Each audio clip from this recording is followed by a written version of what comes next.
Hey, thank you so much for joining us at our Crosspoint Church podcast.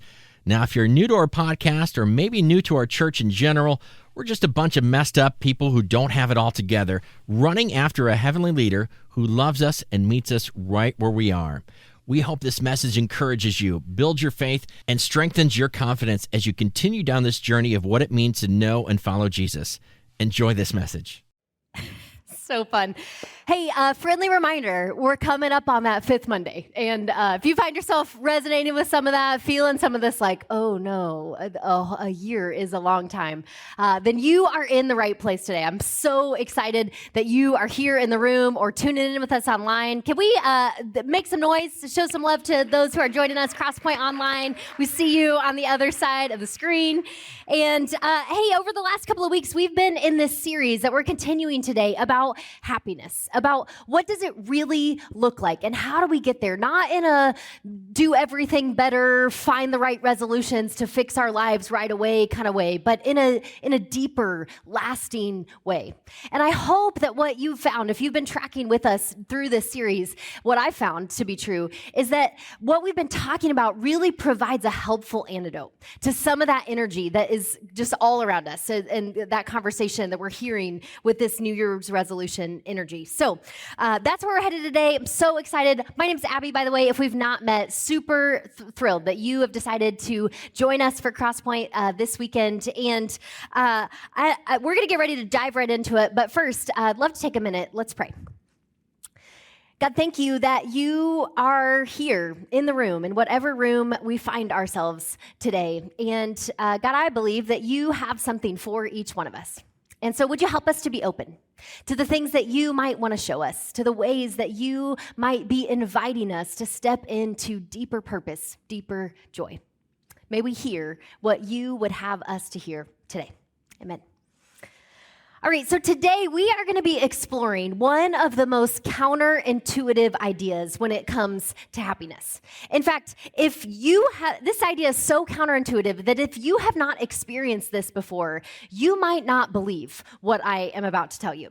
It will seem so illogical that maybe you'll be sitting here thinking to yourself like, wow, she's not used to being up 2 weeks in a row. Like maybe she just ran out of things to talk about, or maybe somebody told her that she needed to say that. But for some of us who have experienced what we're going to talk about today, I think we'll re-emphasize some of what we have discovered as it relates to our own happiness. So here's the big idea. You can't fulfill you. You need more than you have to offer. And this is so counterintuitive because we just think naturally, we all think these kinds of things all the time. Like, if I could just afford that, if I could live that way, if I could have that, if I could look like that, I bet that I would be happy. I'd be living my best life, or my life would be bussin'. Pretty sure I didn't use that right, but teenagers, you can correct me later, but you get the idea. The truth is, you cannot acquire or consume or exercise your way to happiness. It's impossible. And yet my tendency and your tendency, all of us, we look around at a bunch of different people around us, and we create what we might call a composite person. And this is how a composite person works. We think, all right, if I could just have their house, and if I could just have his car, and if I could look like her, if I could have that person's income and that couple's kids, and if I could have that person's kids' education, and if I could live in that city, you look at about a dozen different people, and you pick and choose from the highlight reels of their lives, and you put them all together. You kind of glue them together like a kid's project, and all of a sudden you're comparing your life to this thing that you've constructed, and you start to feel discontent with the life that you're living.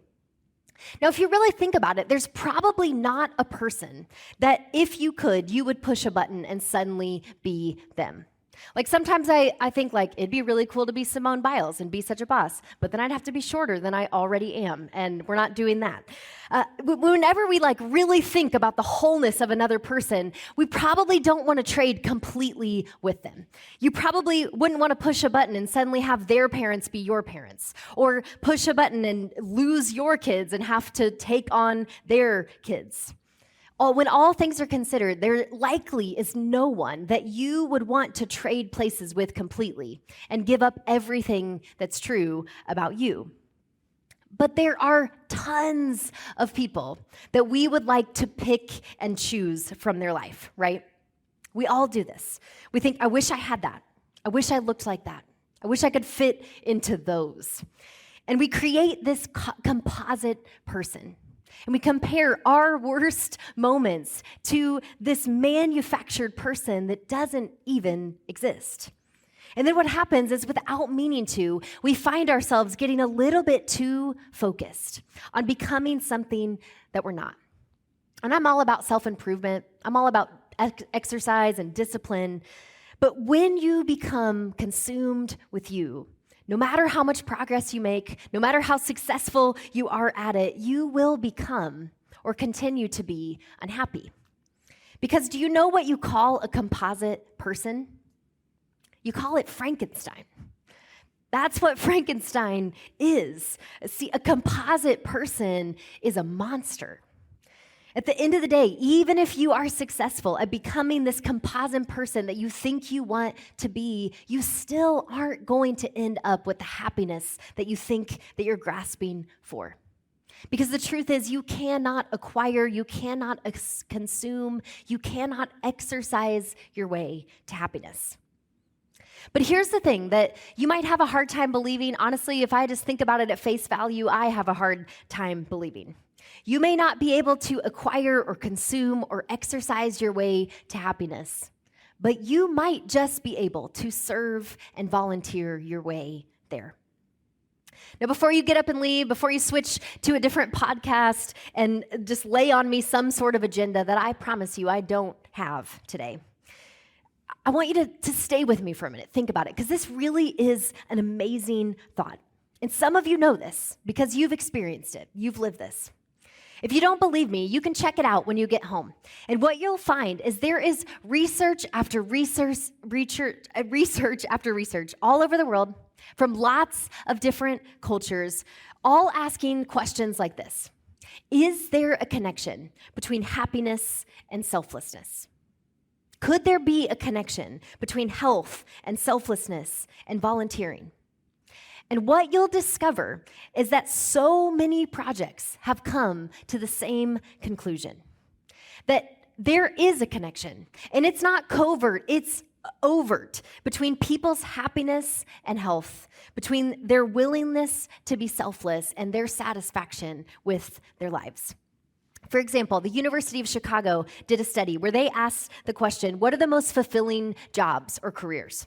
And what they came up with, their list in order of the reported levels of happiness, is first, jobs where you care for others. Second on the list was jobs where you teach others, and there's lots of iterations of that. Next, jobs where you protect others. And then the fourth one on this list was creative pursuits, which may seem a little left field, but when you think about it, like most artists I know, they do what they do because they want to help people find meaning or connection. And so it makes sense that this would be here on this list. These are the top. These are the most happy, satisfying jobs, according to the research that they did. And they discovered in this that there was no income associated with job satisfaction or happiness once you reached a certain threshold. Like once you could essentially pay the bills, eat, live indoors, that more income was not correlated with more happiness. Another project in the UK, they took actually 40 different studies and who all asked some version of the question, is there a connection between happiness and selflessness? Is there a connection between happiness, health, and serving other people? And when they looked at these 40 studies that had been done over a 20-year span, here's the link that they found. If you volunteer, and these studies weren't people who were like, oh, I volunteered one time back in the day. These were people who had a lifestyle of carving out time to volunteer somewhere in their community, somewhere in their church, somewhere in their lives. And here's what they discovered over those 20 years of study, that people who lived this way reported less depression, less heart disease, less stress, For teenagers who systematically volunteered somewhere, there was far less drug abuse and less unplanned pregnancies. And this part's parenting gold. This is crazy. They said, even if you have to force your teenager to volunteer, force them to volunteer. Because volunteering with a bad attitude still has positive results. They found that teenagers who volunteer, whether they really want to or not, ultimately often end up becoming adults who volunteer and experience all of these benefits. See, across the board, people who volunteer, who have this regular rhythm, who find some way in the course of their life to be selfless, have greater psychological well-being. They're healthier mentally. They're healthier physically. They have higher self-esteem. They live longer and have a better quality of life. I mean, what a list. Like, who doesn't want these things, right? One more that's crazy. Clinical research shows that volunteering and mentoring actually pumps up your immune system. It increases your ability to fight disease. It's wild. Research all over the world, asking different questions with different sets of people, all come to the same conclusion. That one of the best things you can do for yourself is to not focus so much on yourself. That selflessness leads us to happiness. Now, many of you know this. You've gotten up early to do things on a weekly basis, here or elsewhere in the community. You get up early on Sunday morning, or you give a night, you give your time away, you give parts of your life away, and then you come home feeling tired and yet feeling full.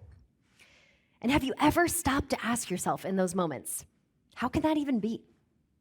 How is it that I give myself up for someone else and I end up liking myself better?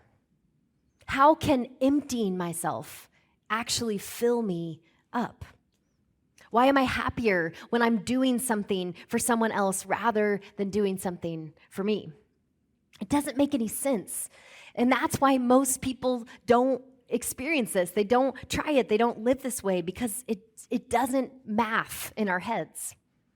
Yet as strange as it sounds, one of the best things that you can do for you is quit doing so much for you.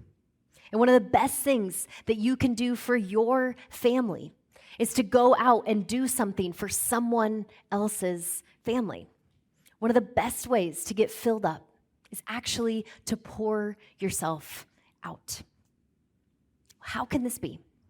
The answer, I think, comes in two little words: divine design. This is how you were created to be.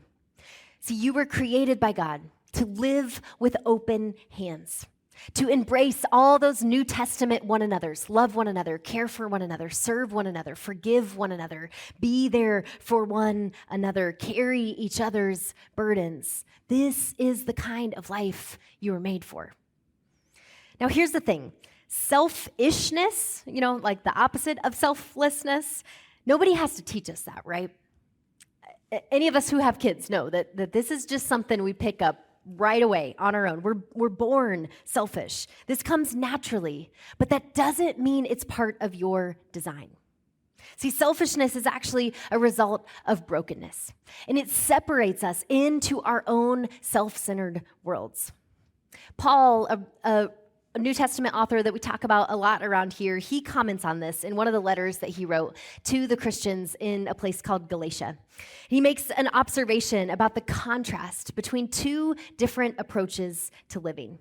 And he points to this idea that, again, is not intuitive. But if you live long enough, you will begin to realize how true it is. Here's what he says.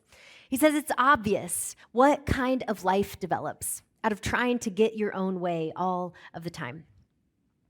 He's saying if you just do whatever you want to do, if you were able to get by with anything and there wouldn't be consequences, your wife wouldn't find out, your husband wouldn't find out, your kids wouldn't find out, none of it would ever come back to haunt you. If you were just to go along with your natural impulses and do what you want to do when you want to do it and never run out of money, Paul says, here are some of the things that are going to pop up in your life.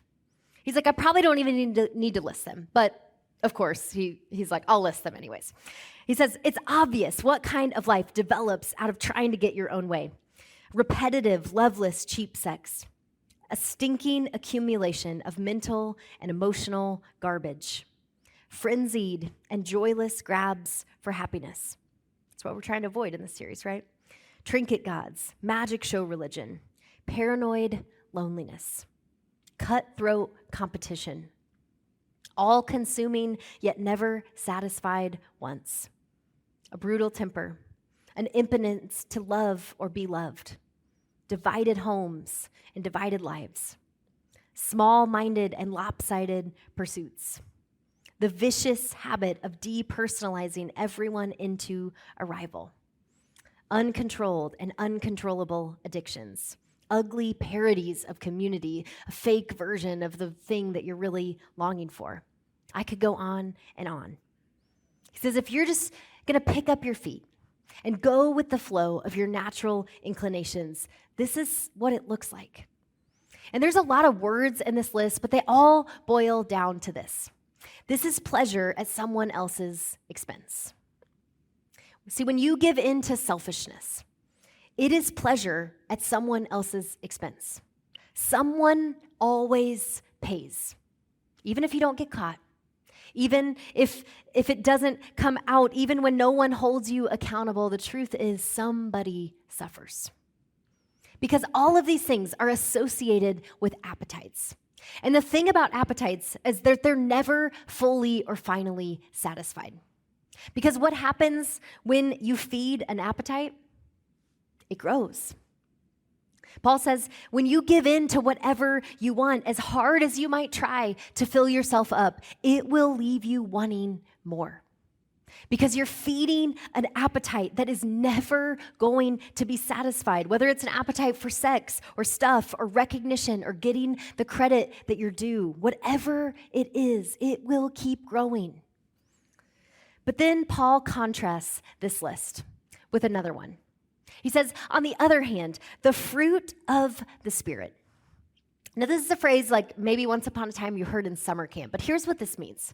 The fruit of the Spirit is the stuff that manifests in your life when you start to live open-handedly, when you begin to relax enough to say, God, I'm ready to get honest. I'm tired of living for myself. I'm tired of chasing happiness and trying to fill myself up and striving and striving and striving and yet ending up in this place where I'm less happy than I was before. And so, God, I want to be about you. I want to be about your way. When we find ourselves in that posture, Paul says this is the result. The fruit of the Spirit that begins to show up in our lives are things like love, joy, peace, patience, kindness, goodness, faithfulness, gentleness. I struggle with that one. And self-control. And then he goes on and he says, look at this list. Against such things, no one's making a law. There is no such law against these. Paul's saying, look at this. This is the environment in which you flourish. Imagine what it would look like to be in a family. Imagine your current family characterized by these things. My family's New Year's resolution collectively was to be less spicy. And my husband and I are on board with it. The kids are like tiny bit on board with it. But as I look at this list, I'm like, ooh, maybe we should switch that to like the positive instead of the negative of what would it look like for us to make it a goal this year, to be characterized by these things. Paul says, imagine a community where there's almost no need for any law because I have your best interest in mind and you have my best interest in mind. Can you imagine how much happier you would be? How much happier your family would be, the community would be, our nation would be. Do we have any Knives Out fans out there? Knives Out series? Anybody seen the new Knives Out Dead Man movie? Yeah. There's this scene right at the beginning that captures some of what I think Paul is getting at here. So I want you to take a look. Check this out. I think that's part of what Paul's saying here. Is you were made for this. Selfishness is natural, but it's not your designed intent. And if you're not sure you're convinced about all of this yet, I've got a question for you. How do we measure the value of a life? When you're at a funeral and somebody stands up to share things about the person that has passed, here's some things that you probably never hear. Hopefully, probably, you've never seen someone get up in a situation like that and say, you know, this guy made such an incredible contribution to our community. He slept with every woman he could. He was angry all the time. He was usually jealous. He was so selfish and envious. I'm not sure I ever saw him not drunk. We were just all so inspired by his life. Oh, that's not the story we tell, right? These are the things that we never bring up at the end because we know that they add nothing to society. They add nothing to a life.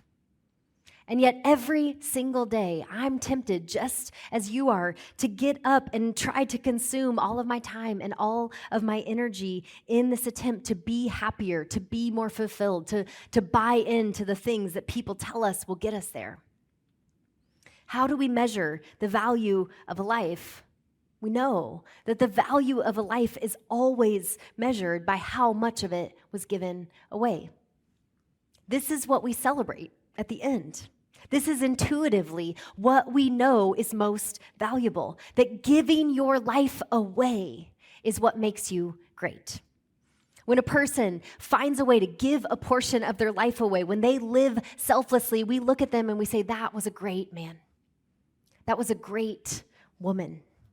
And you know what else we say is true about them? We say, they seemed so content. They were so happy.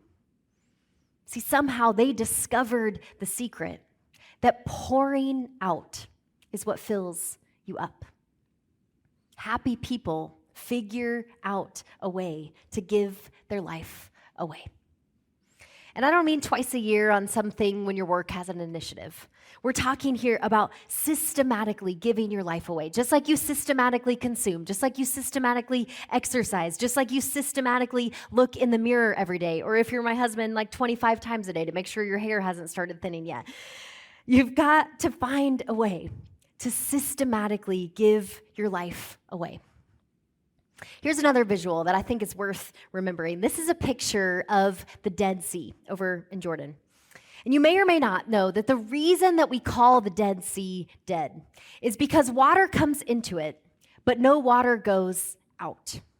See, the Jordan River dumps into the Dead Sea, and it's at such a low place on the planet that all the water stays right there. And here's what's crazy. Right now, as we speak, this sea is drying up. They are pumping thousands and thousands of gallons of water into the Dead Sea to try to save it. And it's a mystery because 87 miles north of this body of water is another body of water, the Sea of Galilee, where people are water skiing and jet skiing and wakeboarding and boating and fishing, and it's this beautiful resort kind of environment on the Sea of Galilee. It's like Geist in the summertime, but probably a lot cleaner. And, the Sea of Galilee, the thing about it is it has water coming in and it has water going out. It's this living, beautiful place. And that same water travels then down 87 miles to the Dead Sea, where the Dead Sea is shrinking. Now tell me, how can the Sea of Galilee that has water going in and water going out survive? And yet, just a few miles down the road, how is it that this body of water that has plenty of water flowing in and none going out is actually shrinking? My friends, if you don't figure out how to give your life away, you will end up like the Dead Sea. When it all comes in and nothing goes out, you'll find yourself becoming smaller and smaller and smaller and more frustrated and more unhappy. You'll find yourself continuing to fall for lies like, if I only looked like her, or if I only would have married like him, if I only drove one of those, if I could ever fill in the blank, I would finally be happy. But this is not how you were designed. You were designed by God to give your life away, to be about more than you. It's not intuitive, but it's true. You cannot acquire, you cannot consume, you cannot exercise your way to happiness no matter how hard you might try. Because you were created in such a way that you will never find fulfillment until you find a way to periodically dump out some of what you have for the good of someone else. That's where we find life. And so happy is the man. Happy is the woman. Happy is the high school student. Happy is the senior adult. Happy is the single adult. Happy is the married couple who understands this, who finds a way to give their life away. Now, in some ways, I feel like I'm preaching to the choir on this because so many of you get this. The Crosspoint is a place that is made up of just some of the most incredible volunteers that I have ever met. People that fuel this community every single week. People in the room right now who are doing that as we speak or in every weekend in so many different environments, as you can see a little glimpse in here. I wish you all could have heard the way that our staff team went on and on about how amazing our teams of volunteers are this week. We had some time in our staff meeting sharing stories about it, and it was like, man, it was just so cool to see people light up and talk about how they're seeing people do this. And so here's our hope for those of you who live like this already, that today is a reminder of, oh yeah, that's why I keep doing that. Even when it's convenient, that's why I keep showing up. For those of you who give and invite and volunteer, you are making a difference. And I hope that you've already discovered, as we've been talking about today, that it makes a difference in you. I also know that there might be some of us this weekend who are thinking, you know, I've tried that before, but it didn't stick. I ended up feeling burnout, or I just couldn't do it anymore. Or maybe you're thinking back and you're like, oh, that really was a good experience, but then life just got crazy. And I get that. I've been there. Before I came to Crosspoint, I was in a season of needing to take a break from some places that I had been investing in before. And I'm not going to lie, at first, it felt real nice to have some flexibility on the weekends, to be able to plan some last-minute trips or tune into church while I folded laundry in my pajamas.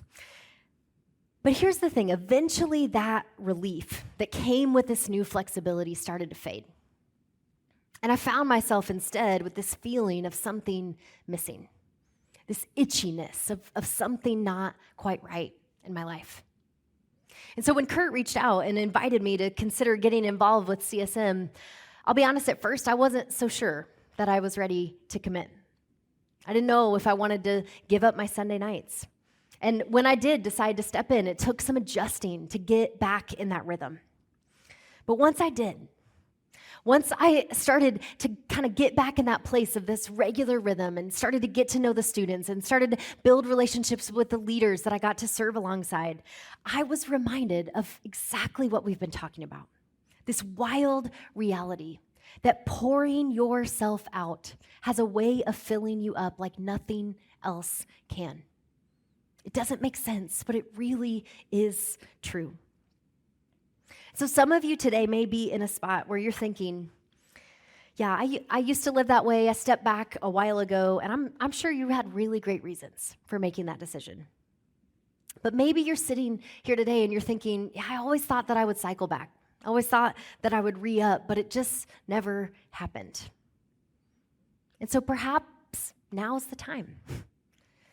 Maybe now is the time for you to re-engage this rhythm of systematically giving your life away. Or maybe you've never experienced this. Maybe you're like, I'm still not sure that I buy this, but maybe it's time to try it. To try doing something that you don't have to do, that might just end up being the best thing you can do for your own happiness and for the well-being of the people that you love. Now, of course, there are lots of ways that we can walk this out, that we can kind of take steps in response to what we've been talking about today. But one of those options are some steps that you can actually take right here, right now. And so what I want to invite you to do is to go ahead and grab this card that was in the middle of your weekly. It says, join a world-changing team with volunteer opportunities on the top of it. And or if you're tuning in online or in the room, you can scan the QR code and access the digital version of this. And here's what we're going to do. We're just going to give you a few minutes to look this over and to think about, is there anything on here that you might just want to give a try? And here, we're not asking you to say, yes, sign me up for that forever. We're actually just inviting you to consider, would you want to try this for a trial period? Maybe just from now until Easter, for a couple of months, to see how it works. And here's how you'll do this. If this is something that you are interested in checking out, you can use this volunteer team to mark all the areas that you might have some interest in. Make sure you include a name and way we can get a hold of you so that we know who you are. But then you can mark places, environments that you think you might have some interest in, or if there's just one, then go ahead and do that. And then at the bottom, you'll see there's a place where you can actually mark your availability, times that you could show up and actually do a first serve to try this out. And then what we'll do, if you turn these cards in, we'll follow up with you this week. And we'll send you all the details that you need. We'll pair you with someone that you can walk alongside and learn from. And after you do this first serve, after you show up and give it a try, we'll check in with you to see how it went. And to see if you want to be scheduled again to keep trying this out a little longer. And then at the end of March, we'll check back in with you again if you've decided to keep going. And at both of those check-in points, here's what I want you to know that we really mean. There's absolutely no pressure. Whatever you decide is okay. You might say, not for me, or, that was a good try, but can I actually try a different team instead? Or maybe you say, I kind of love it. I want to keep going, and in which case, we'd be thrilled to keep plugging you in there. Now, as you think about this, here's the thing that I want to make sure that you know clearly. That we're not trying to sell you some get happy quick fix. And we've been talking about over and over in this series, those things don't exist. We're also not saying, do this, show up once, and suddenly you're going to feel fulfilled. This is about what would it look like for you to take a step toward building things into your life where you are systematically giving your life away. Because if you do over time, in ways that you might not even notice at first, you're going to find that you are growing to be more and more selfless, more and more a person of love and peace and patience and all of those fruits that Paul talked about that come when we make room for God to shape us into the people that we're made to be. And so over these next few moments, as the band begins to sing, I would encourage you, take a moment to really consider what might it look like for you to make room for what God wants to do next in your life.